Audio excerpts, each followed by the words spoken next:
Getting started on making my foam printing plate. I went ahead and grabbed a sheet of paper and started making some designs onto that piece of paper.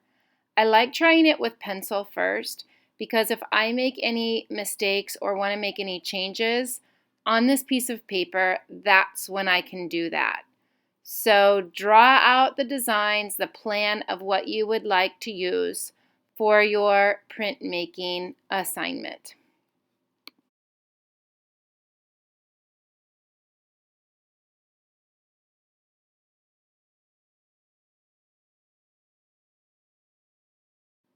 Now that you've got your drawing the way that you like it, take your pencil and redraw your images that you first started with. By redrawing onto your styrofoam, I'm pressing down so that the lines that I'm drawing right now, tracing over, is getting moved into the styrofoam. I'm trying to press down hard. This part of the drawing is difficult to do because I'm not drawing on paper anymore. I'm trying to make lines into the styrofoam. You might even notice that your paper is starting to rip because of the softer surface of the styrofoam. That's normal. Go ahead and do that. And now that your design is placed into your styrofoam, you'll be able to see this up close. Take your pencil one more time and draw in that same image into your styrofoam. You can now also start adding in some areas that are shaded to give yourself some spots that are going to be left white so that you don't have all color. This part of the project is going to take you some time. It takes a lot of time to draw your images and to make sure that you're pressing hard enough. You might even touch your finger over top of your styrofoam to make sure that it's thick into your styrofoam plate.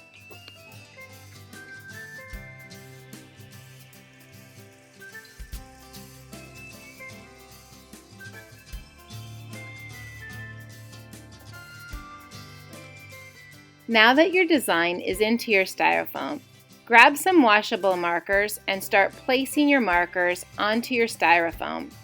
I like to start out with some of the lightest colors first. Yellow is an excellent option. Green is an excellent option.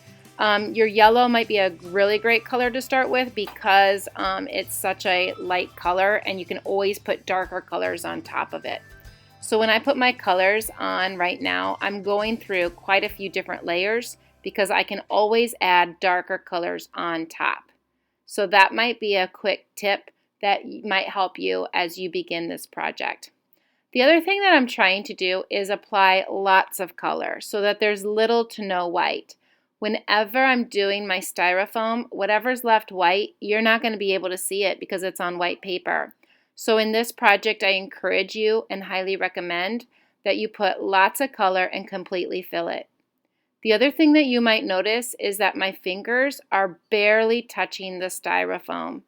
I do that so that the watercolor markers that I'm putting on, or washable markers that I'm putting on, that it doesn't wipe off with my fingers as it touches the styrofoam. So I'm trying to be real careful about that. Now that I've got my project filled with color, I'm ready to start printing. Grab your sketch paper, your sketchbook paper, and apply some water with a sponge. You might see that as I put my water onto the paper, it's starting to wrinkle the paper. You're not going to need too much water. When you take your styrofoam print, decide where you want the center to be and place it into the middle, that middle of that square.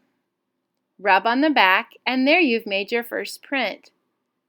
I love the way that turned out. Now I'm going to go ahead and do the same thing a couple more times. I fast forwarded it quite a bit because I'm doing the same thing over and over.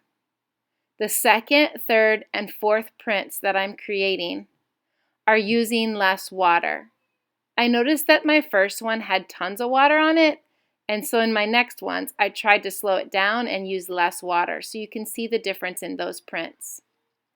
Lastly, put a star next to the print that is your favorite, the one that you feel turned out the best. and try to ask yourself, what did you do differently in that spot? I learned from my first one not to use too much water, so my second, third, and fourth turned out better.